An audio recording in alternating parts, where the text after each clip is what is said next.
नमस्कार दोस्तों, मैं संतोष तिवारी।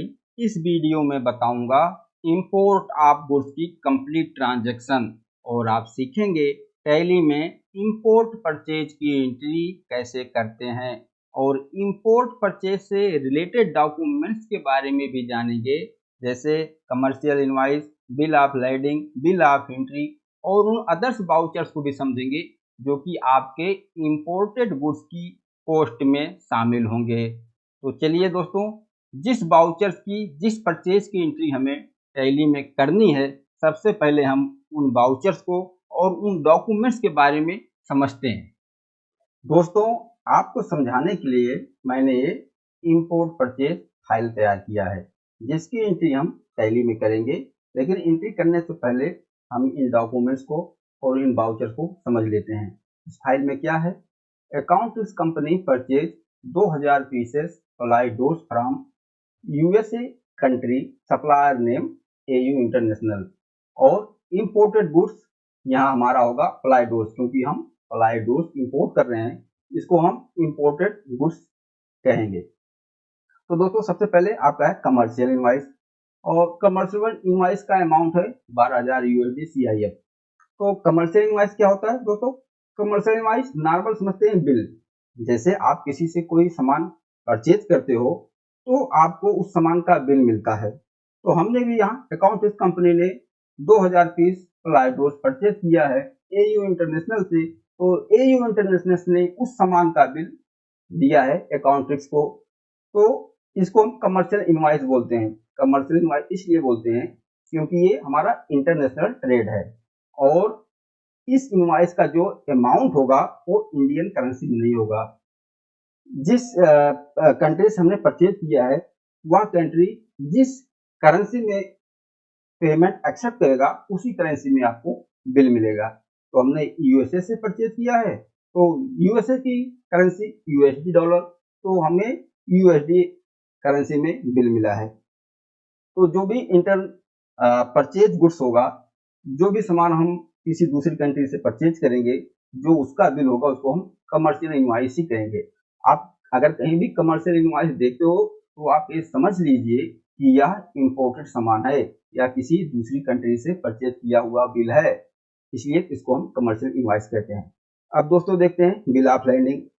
बिल ऑफ लैंडिंग मतलब सीधा कहेंगे बिल्टी, क्योंकि बिल्टी का काम क्या होता है कि जो सामान आपने कहीं से खरीदा है और उस सामान को एक जगह से दूसरी जगह जिसके द्वारा जाता है, यानी हम नॉर्मल भाषा में ट्रांसपोर्टर बोलते हैं कि ट्रांसपोर्ट के जरिए एक वस्तु, एक सामान एक जगह से दूसरी जगह जाता है। तो हमने जो 2000 पीस प्लाई डोर्स परचेज किया है यूएसए से, वो भी तो आएगा इंडिया, उसका भी ट्रांसपोर्ट होगा। और ये 2000 पीस कंटेनर में लोड हुएगी। मान लीजिए 4 कंटेनर में लोड हुआ है, अब वो कंटेनर जहाज पे लोड होगा और वो जहाज समुद्र के रास्ते इंडिया आना है। तो लेकिन जो हमारे कंटेनर को जो जहाज यूएसए से इंडिया लेकर आएगी, वो भी तो ट्रांसपोर्ट ही कहलाएगा। अब वो ट्रांसपोर्ट जो सामान लेके आएगा वो भी कोई कंपनी होगी, तो ये शिपिंग लाइन कंपनी इसको बोलते हैं। जैसे आमतौर पे हम बोलते हैं ट्रांसपोर्टर, और इस केस में जो हमारा सामान वहां से यहाँ समुद्र के रास्ते लेके आ रहा है, इसको हम शिपिंग लाइन कंपनी बोलते हैं। अब जो शिपिंग लाइन कंपनी हमारे गुड्स को वहां से यहाँ लेकर आ रही है, वह जो डॉक्यूमेंट तैयार करती है उसको हम बिल ऑफ लैंडिंग बोलते हैं। जैसे नॉर्मली आपका ट्रांसपोर्ट बिल्टी तैयार करता है, बिल्टी में क्या लिखा होता है? बस जिसने माल परचेज किया उसका नाम, एड्रेस, जिसने माल सेल किया उसका नाम, एड्रेस, और उस ट्रक में क्या सामान लोड हुआ है, कितना क्वांटिटी है, ये सब बिल्टी में लिखा होता है। तो यही चीज आपकी बीएल में लिखा होगा कि जिसने माल सेल किया उसका नाम, एड्रेस, जिसने माल परचेज किया उसका नाम, एड्रेस, और उस वेसल में, उस जहाज में कितने कंटेनर लोड हुए हैं और उस कंटेनर के अंदर क्या प्रोडक्ट है, उनकी क्वांटिटी क्या है, सारी चीजें बिल ऑफ लैंडिंग होगा। तो सिंपल आप समझ सकते हैं कि बिल्टी ही है कि जो ट्रांसपोर्ट आपका माल लेके आ रहा है उसने जो डॉक्यूमेंट तैयार किया है उसको बिल ऑफ लैंडिंग बोलेंगे इंपोर्ट केस के डॉक्यूमेंट्स में। तो commercial invoice, bill of landing आप समझ गए नॉर्मल तरीके से, ये आपका बिल हो गया और आपकी बिल्टी हो गई, ठीक। अब दोस्तों आता है बिल ऑफ एंट्री, जिसको हम बीओई कहते हैं। दोस्तों ये आपके इंपोर्ट केस का सबसे मेन डॉक्यूमेंट्स होगा। इसी डॉक्यूमेंट्स के आधार पे, इसी बिल ऑफ एंट्री के आधार पर आप अपने बुक्स में परचेज की एंट्री भी बुक करोगे। तो सबसे पहले हम बिल ऑफ एंट्री को बहुत ध्यान से समझेंगे कि बिल ऑफ एंट्री में क्या क्या होता है, इसमें कैलकुलेशन कैसे होता है। तो चलिए मैं आपको बिल ऑफ एंट्री समझा देता हूँ। दोस्तों, बिल ऑफ एंट्री में आपका जिस पोर्ट पे माल आ रहा है इंडिया में, वहां का कस्टम हाउस आपका बिल ऑफ एंट्री फाइल करेगा। बिल ऑफ एंट्री में क्या होगा, बिल ऑफ एंट्री में Indian custom bill of entry लिखा होगा, बिल ऑफ एंट्री नंबर होगा, बिल ऑफ एंट्री डेट होगा, जिसने माल परचेज किया उसका भी नाम होगा, एड्रेस होगा, बैंक आईडी कोड होगा, उसका इंपोर्ट एक्सपोर्ट कोड होगा, वो भी लिखा होगा। ओके, और जिसने माल सेल किया है यानी एयू इंटरनेशनल जो हमारा सप्लायर है, उसका भी नाम एड्रेस होगा। तो सारी फॉर्मेलिटी जो होती है वो पूरी बिल ऑफ एंट्री फॉर्म पे लिखी होगी। अब मेन चीज क्या है, अब मेन चीज हमें समझना है। सबसे पहले कस्टम डिपार्टमेंट जो माल आपने परचेज किया है, इंपोर्ट किया है, उस पर कस्टम ड्यूटी लगता है। अब कस्टम ड्यूटी कैसे लेगा, सबसे पहले कस्टम डिपार्टमेंट को यह जानना है कि आपने जो माल परचेज किया है उसकी वैल्यू क्या है। तो उसकी वैल्यू तो साफ साफ जो हमारा कमर्शियल इनवॉइस इसमें लिखा है, इनवॉइस अमाउंट 12,000 यूएसडी, तो आपकी बिल ऑफ एंट्री पे लिखा जाएगा। बिल ऑफ एंट्री में बीएल नंबर भी लिखा जाएगा, और जो आपका कमर्शियल इनवॉइस नंबर है, कमर्शियल इनवॉइस नंबर भी लिखा जाएगा, और इसके बाद कमर्शियल इनवॉइस अमाउंट लिखा जाएगा, यानी कि 12,000 यूएसडी। साथ में लिखा हुआ है सीआईएफ। सीआईएफ का मतलब हो गया कि जो आपका माल आ रहा है उसका इंश्योरेंस होता है, और जो कंटेनर आपकी जहाज पे लोड हुआ, जो जहाज यूएसए से इंडिया लेकर आ रहा है, उसका भाड़ा भी होता है। तो आपके 12,000 यूएसडी अमाउंट में इंश्योरेंस फ्रेट मतलब cost of insurance and freight add है। सीआईएफ का मतलब ये हुआ। ओके, अब सीआईएफ की जगह सीएफ भी हो सकता है, सीएफआर या एफओबी। तो आपको मैं शॉर्ट बता दूं, अगर मान लीजिए यहाँ सीआईएफ की जगह सीएफ होता तो इसका मतलब ये हो जाता कि इस अमाउंट में आपका इंश्योरेंस नहीं ऐड है, सिर्फ फ्रेट ऐड है। ओके, तो यहाँ कस्टम डिपार्टमेंट इंश्योरेंस भी ऐड कर लेता, फिर उसके ऊपर आपका कस्टम ड्यूटी चार्ज करता। अगर मान लीजिए यहाँ एफओबी लिखा होता, एफओबी लिखा होता, इसका मतलब ये हो जाता कि आपका ना इसमें इंश्योरेंस ऐड है और ना ही जहाज का भाड़ा ऐड है। तो कस्टम डिपार्टमेंट आपका इंश्योरेंस भी ऐड करता और जहाज का भाड़ा भी ऐड करता, फिर उसके ऊपर आपका ड्यूटी कैलकुलेट करता। तो इस केस में हमारा सीआईएफ है, इंश्योरेंस भी ऐड है और फ्रेट भी ऐड है, इसलिए इसमें कोई दिक्कत नहीं। अब जो 12,000 यूएसडी है, इसको हमें इंडियन रुपये में कन्वर्ट करना है, क्योंकि या तो इंडिया में भैया चलेगा रुपया, डॉलर तो चलेगा नहीं।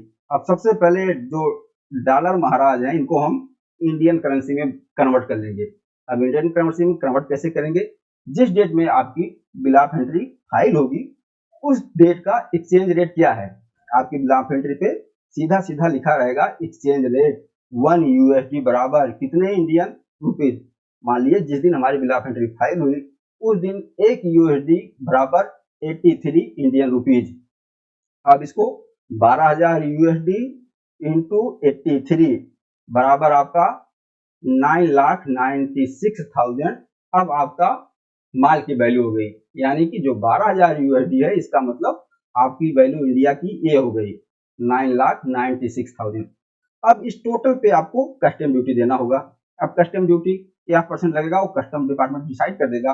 मान लीजिए कि जो हमारा प्लाईवुड है इस पे 10% कस्टम ड्यूटी है, तो 9,96,000 के ऊपर 10% कस्टम ड्यूटी लग गया, तो 10% कस्टम ड्यूटी कितना हो गया 99,600। अब इसके बाद एक सोशल वेलफेयर सरचार्ज भी लगता है, ये भी 10%, और ये 10% किसके ऊपर लगेगा, जो आपका कस्टम ड्यूटी अमाउंट है इसका 10%। तो 99,600 का 10% 9,960 ये हो गया। अब आपकी माल की वैल्यू कितनी हो गई, आपकी माल की वैल्यू ये थी 12,000 यूएसडी। अब इस पे कस्टम ड्यूटी ऐड हो गया, इस कस्टम ड्यूटी आपका खर्चा होगा, आपके गुड्स के कॉस्ट में ऐड होगा, तो आपके माल का टोटल वैल्यू हो गया 11,05,560। ओके, अब इस पे जीएसटी लगेगा, जीएसटी आपके टोटल माल के वैल्यू के ऊपर लगेगा। अब आपका टोटल माल का वैल्यू तो 11,05,560 हो गया। अब इसके ऊपर आईजीएसटी, अब IGST का जो रेट होगा 10%, 12%, 5%, मान लीजिए इस केस में 18% GST रेट है, तो आपके टोटल 11,05,560 के ऊपर 18% IGST लग जाएगा। और इसका IGST अमाउंट कितना हुआ? 1,99,001 रुपये। लेकिन IGST का अमाउंट आपके खर्चे में ऐड नहीं होगा, क्योंकि ये आपको इनपुट क्लेम करना है, ये आपको रिफंड ले लेना है, ये आपके खर्चे में नहीं ऐड होगा, एक कॉस्ट में नहीं ऐड होगा, लेकिन आपको पेमेंट तो पहले करना पड़ेगा। इसके बाद आपका टोटल पेबल RS ड्यूटी। अब ड्यूटी का अमाउंट क्या होगा? IGST प्लस ये सारा कस्टम ड्यूटी, इन सबको ऐड करके आपका टोटल अमाउंट कितना हो गया? 3,08,561। इतना ड्यूटी पेमेंट आपको करना है। इसमें आपका IGST भी है और ड्यूटी है। ये आपकी बिल ऑफ एंट्री की कैलकुलेशन है, और मैं आपको बिल ऑफ एंट्री दिखा भी देता हूँ कि बिल ऑफ एंट्री आपकी जो फाइल होगी एक्चुअल में कैसे होती है। तो आपके लिए मैं ये देखो, इस तरीके से बिल ऑफ एंट्री आपकी फाइल होगी। इसमें bill of entry number, bill of entry date, जो इम्पोर्ट उसका नाम, address, AD code, export import code, देखो ऊपर लिखा हुआ है Indian custom bill of entry number. अब मैंने आपको जो कैलकुलेशन समझाया, या देखो यहाँ BL नंबर होगा, इनवॉइस की वैल्यू होगी, ये देखो USD CIF, एक्सचेंज रेट लिखा हुआ है, 1 USD बराबर क्या रेट होगा, और उस माल का ये देखो वैल्यू कितना, मैंने 10% GST कस्टम ड्यूटी बताया था, यहाँ 5% custom duty, social welfare charge 10% ये देखो लगा है, फिर टोटल GST IGST 18%, यहाँ आपको दिख रहा है 18% IGST। अब टोटल पेबल ये देखो, जो मैंने आपको वहां समझाया, ये टोटल पेबल आपकी बिल ऑफ एंट्री में शो करेगा, और नीचे जो आपको क्लेम करना है IGST नीचे शो कर जाएगा, इसमें IGST ये है। ओके, अब आप समझ गए बिल ऑफ एंट्री का कैलकुलेशन। अब इसमें और भी खर्चे होते हैं, जैसे मान लीजिए आपका तो कस्टम ड्यूटी चालान हो गया, इसको ऑनलाइन आपको बैंक से पेमेंट कर देना है, आपका एक वाउचर रेडी होगा, और फिर इसको हम टेली में समझाएंगे कि इससे हम अपना IGST कैसे क्लेम कर लेंगे। इसके बाद शिपिंग लाइन इनवाइस, मान लीजिए आपने जहाज का भाड़ा तो दे दिया, लेकिन जिस कंटेनर में आपका माल आ रहा है उस कंटेनर का भी चार्ज होता है। पोर्ट पे आने के बाद कई सारे खर्चे होते हैं, टर्मिनल हैंडलिंग चार्ज और एक कंटेनर का वाश चार्ज, वो शिपिंग लाइन आपको इनवाइस देगी बना के। अब मान लीजिए जो शिपिंग लाइन इनवाइस हमें देगी, हमने उसका नाम मान लिया है A1 शिपिंग कंपनी, तो A1 शिपिंग कंपनी मान लीजिए ने आपको 1,10,000 का चार्ज लगाया। अब 1,10,000 के ऊपर आपको GST लगा दिया। अब GST मतलब अगर A1 शिपिंग कंपनी उसी स्टेट में रजिस्ट्रेशन होगा, GST नंबर जिस स्टेट में आपका रजिस्ट्रेशन होगा, फिर तो CGST या GST लग जाएगा। अगर मान लीजिए किसी दूसरी स्टेट का रजिस्ट्रेशन होगा तो IGST लग जाएगा। इस केस में मान लीजिए उसका रजिस्ट्रेशन दूसरे स्टेट का है, इसलिए IGST 18%, लेकिन 1,10,000 आपके गुड्स के कॉस्ट में ऐड होगा, और जो इस पे GST लगेगा, ये GST आपका इनपुट होगा, ये आपके कॉस्ट में खर्चे में ऐड नहीं होगा। इसके बाद फिर आपका CHA होता है, कस्टम हाउस एजेंट। अब ये भी आपकी बिल ऑफ एंट्री फाइल करवाएगा, और भी सारे खर्चे आपके माल को क्लियर करवाएगा, इसका भी बिल आएगा, जिसका हम CHA का इनवॉइस यहाँ दिखा रहे हैं, और इसको हम अपनी बुक्स में क्लियरिंग एक्सपेंस के नाम से बुक कर लेंगे। मान लीजिए आपके CHA का नाम है श्री क्लियरिंग एजेंसी, और इसने जो क्लियरिंग एक्सपेंस का बिल दिया है 75,000, 75,000। अब 75,000 के ऊपर GST ऐड करेगा। अब GST तो हमारा खर्चे में ऐड होगा नहीं, GST हमें क्लेम करना है। अब ये 75,000 क्लियरिंग एक्सपेंस आपके गुड्स के कॉस्ट में ऐड हो जाएगा। अब सेम स्टेट का रजिस्ट्रेशन है GST का, इसलिए इसने CGST या GST में लगा दिया है। ओके, अब इसके बाद आपका ट्रांसपोर्टेशन भी होगा। आपका माल कंटेनर जिस पोर्ट पे खाली हुआ है, वो कंटेनर आएगा आपके प्लॉट में, आपके गोडाउन में, आपका माल खाली करेगा, और उसके बाद वापस वो कंटेनर CFS में जाएगा। तो कंटेनर को लाने के लिए आपको लोकल ट्रक का प्रयोग करना पड़ेगा, और वो ट्रक ट्रांसपोर्टेशन कहलाएगा। वो ट्रांसपोर्ट, जिस ट्रांसपोर्ट कंपनी का आप ट्रक यूज करोगे, वो ट्रांसपोर्ट कंपनी आपको बिल देगी। मान लीजिए हमने इस केस में जिसका ट्रांसपोर्टेशन यूज किया है वो श्री ट्रांसपोर्ट कंपनी है, और इसको हम ट्रांसपोर्टेशन चार्ज, ट्रांसपोर्टेशन एक्सपेंस के नाम से बुक करेंगे। मान लीजिए 50,000 का ट्रांसपोर्टेशन खर्चा है, इसके ऊपर GST लग के बिल बनेगा, CGST या GST लगा है, लोकल स्टेट का रजिस्ट्रेशन है GST का। तो आपके गुड्स के कॉस्ट में ये 50,000 ऐड हो जाएगा, और GST तो आपको क्लेम करना मैंने समझा दिया। अब आपके टोटल इंपोर्टेड गुड्स की वैल्यू क्या हो गई? 13,40,560 रुपये, क्योंकि आपके सारे खर्चे 12,000 यूएसडी का जो आपने माल परचेज किया है उसका इंडियन वैल्यू 9,96,000, उसमें कस्टम ड्यूटी का खर्चा ऐड हो गया, IGST आपको क्लेम कर लेना है, फिर शिपिंग लाइन का खर्चे ऐड हो गए और आपका ट्रांसपोर्टेशन चार्ज ऐड हो गया, क्लीनिंग एक्सपेंस, CHA का बिल, क्लीनिंग एक्सपेंस ऐड हो गया। टोटल खर्चे मिला के आपके गोडाउन में उस माल की वैल्यू कितनी हो गई? 13,40,560। दोस्तों, परचेज में कोई भी व्यापारी हो, छोटा व्यापारी हो या बड़ा व्यापारी हो, लोगों का मेन कैलकुलेशन क्या होता है कि उन्होंने जो माल परचेज किया है एक्चुअली में उसकी कीमत क्या है। सारे खर्चे ऐड करने के बाद जब उसकी एक्चुअल परचेज की कीमत पता चलेगा तब आप डिसाइड कर पाएंगे कि हमें अब इस माल को किस रेट में सेल करना है। मान लीजिए 13,40,560 रुपया टोटल आया, हमने 2,000 पीस प्लाई दोस्त परचेज किया था, तो मोटा मोटा 670 रुपये आपका परचेज रेट एक्चुअल रेट हो गया। अब आप अपना इसमें जो मार्जिन ऐड करना चाहो, जो प्रॉफिट ऐड करना चाहो, वो ऐड करके आप माल सेल कर सकते हो। अब इसकी एंट्री हम सेम वाउचर की एंट्री हम टैली में करेंगे और उसमें हम कॉस्ट सेंटर का यूज करेंगे। कॉस्ट सेंटर का यूज करके हम आपको अगर चेक करना होगा, रिपोर्ट देखना होगा कि हमने जो 2,000 पीस फ्लाई डोर्स परचेज किया था उसकी टोटल परचेज वैल्यू क्या है, मतलब उसमें परचेज वैल्यू मतलब सारे खर्चे वगैरह लगा के टोटल वैल्यू। तो आपको ये टोटल सब 13,40,560 रुपये आपको टोटल आपके टैली की रिपोर्ट में दिखेगा। हम आपको कितनी आसान तरीके से इसकी एंट्री करेंगे और कैसे इसकी अकाउंटिंग मेंटेन करेंगे, प्रैक्टिकल इसका हम टैली में आपको करके दिखाएंगे।